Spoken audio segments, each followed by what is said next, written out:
Et le débat monte sur la question Christiane Taubira. Beaucoup dans l'opposition réclament la démission de la garde des Sceaux après le couac sur la déchéance de la nationalité, même à gauche. Et encore ce matin sur Europe 1 avec Eva Joly, certains lui suggèrent de quitter le gouvernement après ce désaveu. Et puis l'autre sujet, c'est peut-être ce qui fera causer d'ailleurs autour des tables à Noël.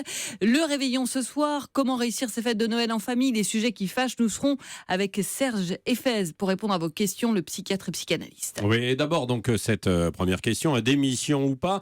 Christophe est avec nous et nous appelle de la Drôme. Bonjour Christophe. Bonjour. Alors, quel est votre avis ?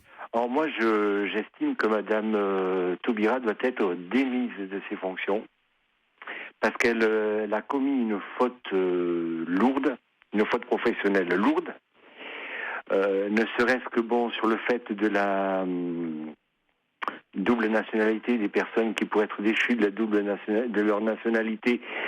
Si elles sont présumées terroristes, Madame Taubira quand même va à l'encontre de la décision du gouvernement. Oui. C'est pas présumé, c'est même condamné, en fait. Oui, en plus, cette chère ministre s'est permis de le déclarer sur une radio étrangère. Oui. Donc, j'estime que M. Valls n'a pas le choix. Il doit la démettre de ses fonctions parce qu'en plus, c'est une question de sécurité nationale suite aux événements graves du 13 novembre dernier. Je signale que pour moins grave que cela, d'autres ministres, dont Cécile Duflot et Delphine Batho, ont été démises de leurs fonctions. Pour des questions beaucoup moins graves, je le répète. Oui. Donc là, j'estime que c'est quand même, de la part de Mme Taubira, une faute professionnelle extrêmement grave. Et lorsque je l'ai entendue, les bras m'en sont tombés. Oui. Donc, moi, je pense que là, c'est même pas le fait qu'elle doit remettre sa démission. Elle doit être démise. Oui, directement, selon directement. vous. Il n'y a pas photo, je veux dire. Oui. C'est trop grave. Oui. Christophe, effectivement, on comprend votre avis. Alors, il y en a d'autres qui vont dans le sens inverse. Manuel Valls a dit il y a le droit quand même aux doutes et aux interrogations. On peut se poser des questions. C'est un peu votre avis, Simon. Vous nous appelez des Hauts-de-Seine de Clichy, je crois. Bonjour, Simon. Oui, bonjour. Elle avait le droit de donner son avis. Alors, je suis en désaccord total avec ce qu'a dit l'auditeur précédent. Oui. Je pense que le débat démocratique doit exister et qu'il doit avoir lieu, y compris jusque dans les hautes sphères de l'État, c'est-à-dire au gouvernement. Donc, et c'est pas la première fois qu'on présente des divergences entre ministres comme des couacs. Et moi, je suis pas d'accord de présenter ces choses-là, enfin, de présenter ces divergences comme des couacs. C'est du débat démocratique. On est en France, on est beaucoup trop dans une culture bonapartiste, une culture du chef. Et moi, je pense au contraire que, surtout avec la crise de la politique et de la citoyenneté, je crois qu'il faut au contraire que le débat, il faut la transparence, il faut un vrai débat. Donc c'est pour ça que je suis pas du tout d'accord avec le fait qu'on dise qu'elle doit démissionner. Non, elle s'est exprimée et tant mieux. Et alors peut-être que François Hollande avait été un peu imprudent quand il avait réuni le Congrès, parce qu'il n'y avait pas eu le débat ni au sein des partis. Imprudent dans ses propos, vous voulez dire, quoi. Non, c'est ça, il est allé... pas sur le contenu, mais il n'aurait pas dû dire dès le départ qu'il voulait la suppression donc la déchéance de la nationalité, oui, ce que vous voulez dire. Parce qu'il n'y avait pas eu le débat avant, ni entre ministres, ni au sein des partis qui soutiennent le gouvernement. Mais c'est un problème de la culture politique en France, c'est un problème de la Constitution.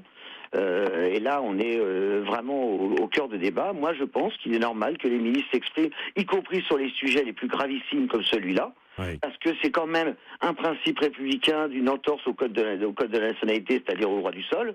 Et on fait une nationalité à double vitesse, c'est-à-dire qu'il y a ceux qui sont français de souche sur plusieurs générations, et ceux-là, ils perdent pas leur nationalité, et puis les autres qui ont acquis la nationalité française en étant nés en France, et ben eux ils la perdent. Ils pourraient la perdre, donc c'est une nationalité à deux vitesses. Enfin, il y a quelque chose qui ne va pas. Le droit du sol, c'est en tout cas, on est en France, a le droit d'être français. Point. Oui, c'est vrai. En tout cas, ce que vous dites, Simon, c'est qu'il y a la place et le droit au débat, contrairement à ce que disait tout à l'heure Christophe, qui disait qu'elle avait quand même commis une faute grave. Alors, au 39-21 sur Europe 1, il y a Pierre qui réagit justement et qui va un peu dans ce sens. Bonjour Pierre, vous nous appelez de l'Isère. Oui, bonjour. Merci de m'accorder cet échange. Oui. Alors effectivement, j'allais dire exactement la même chose que l'auditeur précédent, qui m'a volé les mots de la bouche, et il l'a bien dit, avec ce problème de la double nationalité d'un côté et d'une nationalité de souche française qui ne peut pas être dérogée. Donc on ne peut pas être apatride, juridiquement en France. Donc ça veut dire qu'un terroriste qui est de nationalité française pourra faire toutes les exactions de la terre, il n'aura pas il ne sera pas déchu. Par contre, quelqu'un qui aura la double nationalité sera déchu. Donc je trouve que effectivement c'est à deux vitesses. Donc cette loi n'est pas tellement judicieuse. Et c'est pas ça qui va en plus décourager un terroriste, puisqu'on sait très bien qu'ils brûlent leurs papiers et qu'ils n'ont même plus aucune conscience même d'appartenance à quel pays qu'ils soient. Ils brûlent leurs papiers, Oui. enfin ils montrent qu'ils sont totalement jusqu'au boutiste. Donc je pense que c'est encore un faux problème.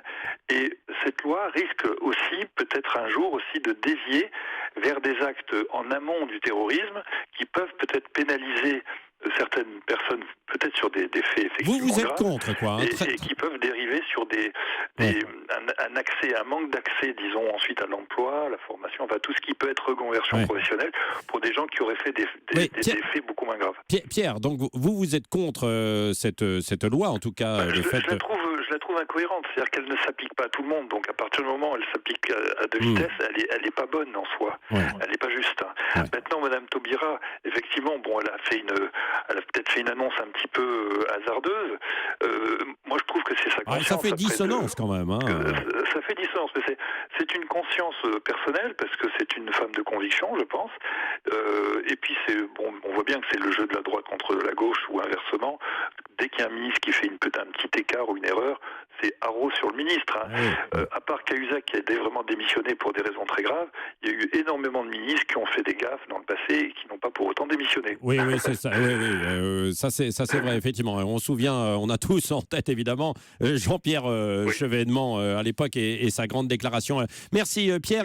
Il y a Catherine qui est avec nous aussi et justement qui veut revenir sur ces déclarations et parfois des décisions que l'on doit prendre ou non après de telles déclarations. Bonjour, Catherine. Oui, bonjour à tous. Oui, mon point de vue est de dire qu'elle démissionne ou qu'elle ne démissionne pas, ça ne change strictement rien. Pour moi, c'est une technique de gouvernement. Monsieur Hollande, depuis qu'il est élu, a beaucoup travaillé comme ça. Vous êtes journaliste, vous êtes tout à fait apte à reprendre la liste de ce que tout le monde appelle des dissonances, des couacs, de la mauvaise entente. Et pour moi, c'est une technique de gouvernement. Oui. Je lance un il y en a, Catherine, il y en a quasiment sous tous les gouvernements. Oui, mais je pense quand même que M. Hollande en a pas mal cumulé à droite sur tous les sujets. Et en fait, ceux qui ont été le plus accros, en fait, à leur, à leur conviction, M. Montebourg, Mme Filippetti, qui est M. Benoît Hamon, le ministre de l'Éducation, qui sont restés sur leurs convictions. Et je pense que c'est un jeu. C'est un jeu du gouvernement je lance. En ce moment, ça serait bien de récupérer un petit peu de voix à droite. Donc, je maintiens la disposition. Et puis après, je voudrais récupérer des voix à gauche, avec toujours dans la ligne de mire 2017. Donc, comme vous l'entendez, je suis très désabusée. Oui. On l'entend, désabusé un peu, effectivement. Et ça explique beaucoup, d'ailleurs, la crise de confiance en les politiques. Ça en fait partie. Ça en fait partie. Merci, Catherine. J'ai plus confiance. Je ne pense plus que l'équipe en place soit capable de sincérité, de conviction et voilà. On espère que ça va s'améliorer quand même pour 2016. Fabienne Lemoyle, beaucoup de réactions sur les réseaux sociaux. Beaucoup de réactions sur les réseaux sociaux, beaucoup de réactions par rapport à ce que disent les auditeurs en ce moment sur les réseaux sociaux, avec Issa Tomine qui nous dit Taubira a fait son boulot de contributrice à une décision finalement prise par le chef. Il y a Adeline E51 qui prend cela avec de l'humour en disant le sketch de Coluche, au bout de 30 blâmes, ils ont un avertissement, la montagne accouche d'une souris. Et beaucoup font référence effectivement sur les réseaux sociaux à Jean-Pierre Chevènement, sa célèbre phrase en 83, un ministre ça ferme sa gueule, ou si ça l'ouvre ça démissionne. C'est le cas par exemple de Claude qui dit incroyable qu'elle n'ait pas démissionné. Chevènement mérite le respect. Oui, c'est ça. C'est exactement ce que l'on dit aussi au 39-21. Avec vous, Jackie, vous nous appelez du Maine-et-Loire. Oui, bonjour. Bonjour. Vous reprenez la célèbre formule de Jean-Pierre Chevènement. Ah, exactement, c'est la seule, la bonne. Oui. On n'est pas d'accord avec les décisions de l'équipe qui est autour de vous, eh bien, soit vous fermez votre gueule, vous devez fermer votre gueule ou démissionner. Je vois pas ce qu'on peut faire d'autre. Donc là, elle devrait, selon vous, partir, quoi. Oui, ou on la démissionne. Oui, alors ce qui va se passer, vous l'avez peut-être entendu ce matin sur Europe 1 avec Alexandre Carra à 7h15 dans Les Experts. Il pourrait y avoir un remaniement, peut-être mi-janvier, et on pourrait proposer un autre poste à Christiane Taubira comme le ministère de la Culture, qu'elle demande d'ailleurs déjà depuis des années. Oui, mais enfin, c'est encore la protéger. Elle n'est pas d'accord avec ses collègues et avec le président de la République. Je ne vois pas ce qu'elle pourrait faire d'autre dans un autre ministère. Oui, donc pour vous... Pour moi, il faut qu'elle s'en aille. Oui, ben voilà, c'est très clair. Dernier témoignage sur ce sujet avant de passer aux fêtes de Noël également. C'est Marie qui nous appelle des Yvelines. Bonjour Marie. Bonjour. Oui, quel est votre avis? Eh bien, écoutez, non, moi je pense que c'est pas si grave que ça de pas être d'accord. Et c'est bien qu'il y ait des courants différents, que les ministres s'expriment. Je crois qu'on surcommente toujours un petit peu. C'est un peu le problème de cette société, c'est qu'on est toujours dans le commentaire. Et après, si Madame Taubira, effectivement, elle a un problème de conscience parce que c'est elle qui va défendre la loi et je pense que ça va être très compliqué, oui. Je peux comprendre qu'elle n'ait pas envie de le faire et qu'elle s'en aille, mais je vois pas à quel titre on la démissionnerait, vraiment. Aucun motif.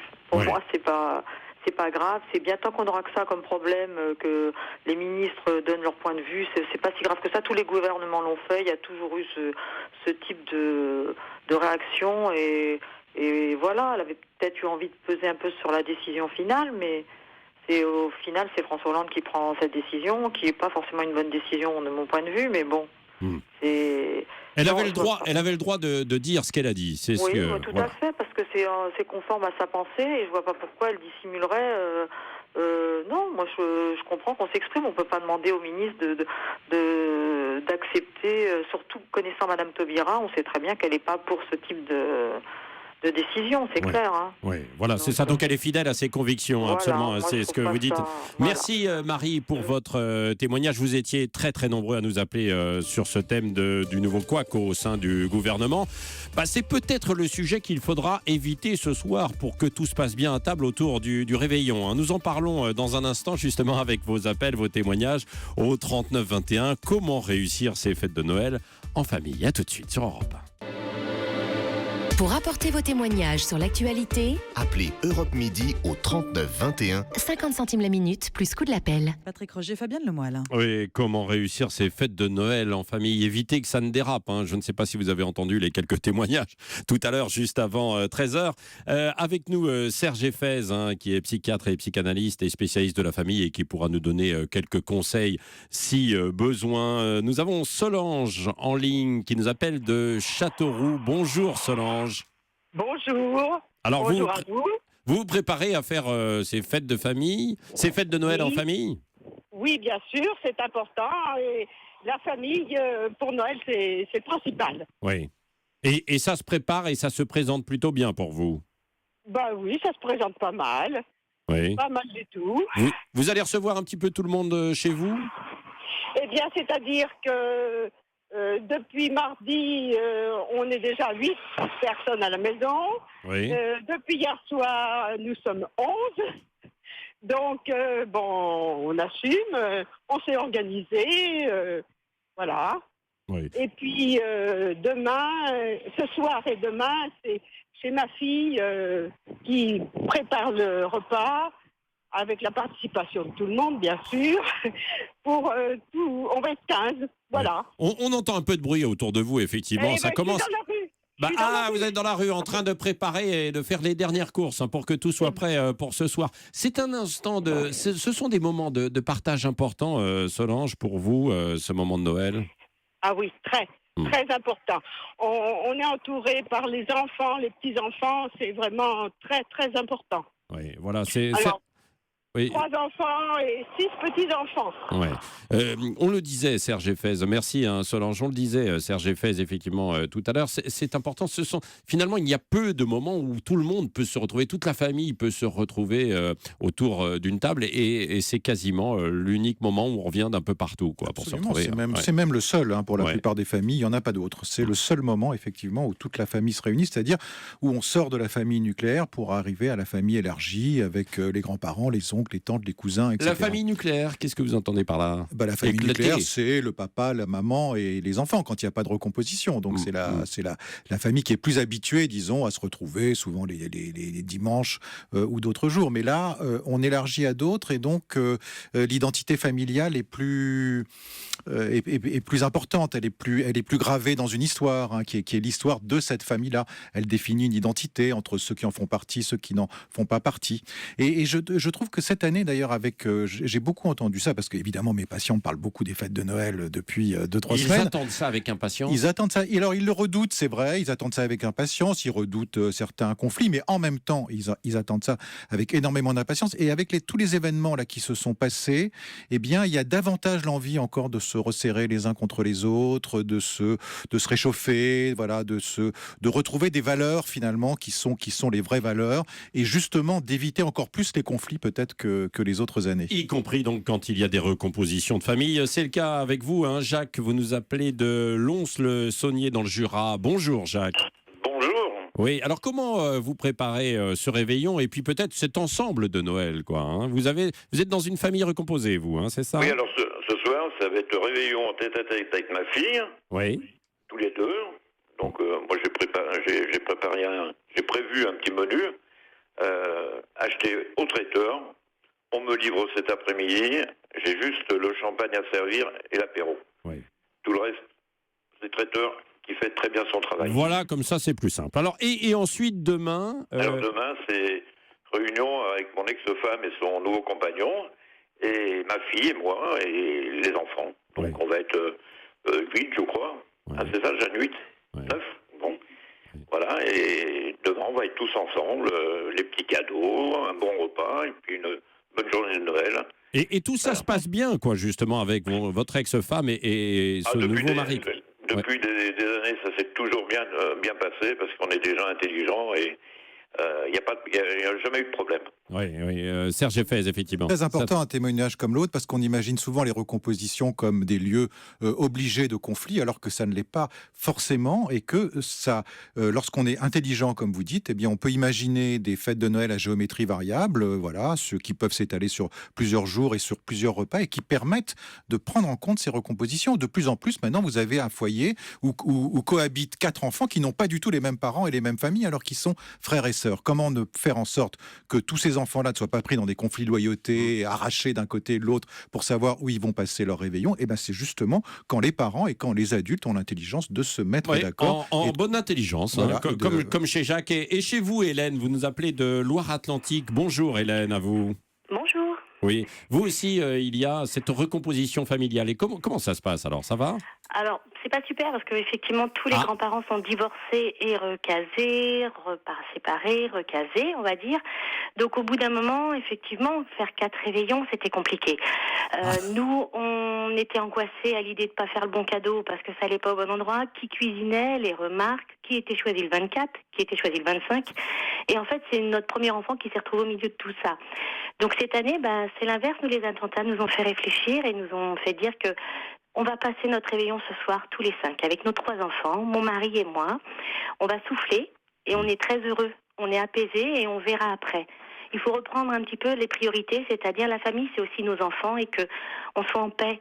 Ce soir-là, je pense qu'il faut qu'on soit tous en paix avec nous-mêmes. Oui, parce que sinon vous étiez obligés, c'est ça, d'aller avec les différentes belles familles, quoi. Et il y avait eu beaucoup de divorces et de remariages, quoi. Si vous voulez, il faut calculer selon l'autre belle famille aussi et la personne avec qui ils sont. On les respectait tous, mais ils ont aussi des enfants d'avant. Les gens de 50, 60 ans, des enfants d'avant qui ont tous des plannings. Ouais. Donc, moi, je trouve ça normal d'être intelligent, mais quand il faut regrouper 6 familles différentes, au bout d'un moment, c'est compliqué. J'avoue qu'il y a des moments où on a envie juste de venir et de se voir, de s'embrasser, de se dire bonne fête de fin d'année, c'est tout. Oui, c'est ça. Oui, Serge Effez. C'est très important, justement, sans culpabilité, de pouvoir déterminer des priorités. Et ça, vous avez tout à fait raison de le faire. Au fond, qu'est-ce qui est le plus important à ce moment-là? Vous dites le plus important, ce sont mes enfants. Ils passent avant mes parents et leurs diverses recompositions. Et puis, dans un deuxième temps, l'année est longue, après tout. Il y a 1000 autres occasions de se retrouver que les fêtes de Noël. Mais c'est vrai en même temps que c'est parfois un peu compliqué parce qu'on n'a pas forcément tous les mêmes centres d'intérêt et de discussion, quoi, quand on se retrouve sur des grandes familles recomposées ainsi. Oui, mais ça, c'est la vertu des familles, hein, c'est d'essayer de trouver une identité, c'est-à-dire un discours de conciliation qui soit un peu fédérateur par rapport à la famille. La politique comme ça, mais ça se passe bien. Quitte à avoir, on n'a pas obligé d'avoir tous le même avis. Non, le vrai problème des familles, si vous voulez, c'est que ça héberge des sentiments qui sont très contradictoires. On le sait bien, il y a la solidarité et la rivalité, il y a l'amour et la haine. Tout ça fait partie des sentiments humains depuis la naissance et qu'il faut concilier peut-être tous ces sentiments un peu contradictoires au moment des fêtes de Noël. Eh ben merci et bon Noël à vous, Hélène de Joyeuses Fêtes, et merci Serge Effez. Votre prochain livre, La fabrique de la famille, qui va sortir dans quelques semaines, c'est ça, pour fin janvier. Il y a eu beaucoup de réactions aussi, Fabienne, sur les réseaux sociaux. Sur la même tonalité d'ailleurs que celle que notre Serge Effez, avec Magali par exemple, qui nous adressait un message plein de tendresse sur notre page Facebook. Entre personnes civilisées, nous nous réunissons en famille pour Noël, profitons des qualités des autres, en mettant de côté nos désaccords, ça se passe très bien. Et après on regarde la lueur de magie dans les yeux des enfants au matin de Noël.